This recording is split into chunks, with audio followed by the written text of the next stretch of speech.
Buo pa rin nga tiwala ni Vice President Duterte kay Atty. Nicolas Kaufman, abogado ni dating Pangulo Rodrigo Duterte sa International Criminal Court. Of course, yes. Oo, kasi siya yung pinili ni dating Pangulong Rodrigo Duterte na lawyer. So we only follow kung ano yung choice ng client, no? Siya naman yung kliyente, sa kanila naman yung professional arrangements. So as long as nagsabi si dating Pangulong Rodrigo Duterte na yan ang aking mga abogado, susunod kami and mag-cooperate kami kung anong kailangan. Sinabi ng Vice Presidente kasunod ng pagpuna kay Kaufman ni Hanilet Abansenya, ang common law wife ng dating Pangulo.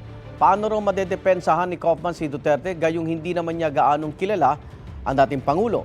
Sinisiring kamakailan ni Abansenya si Kaufman sa pagsuspindi ng ICC sa kanyang visitation rights kay Duterte.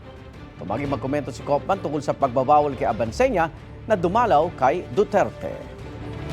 Igan, mauna ka sa mga balita, mag-subscribe na sa GMA Integrated News sa YouTube para sa iba't ibang ulat sa ating bansa.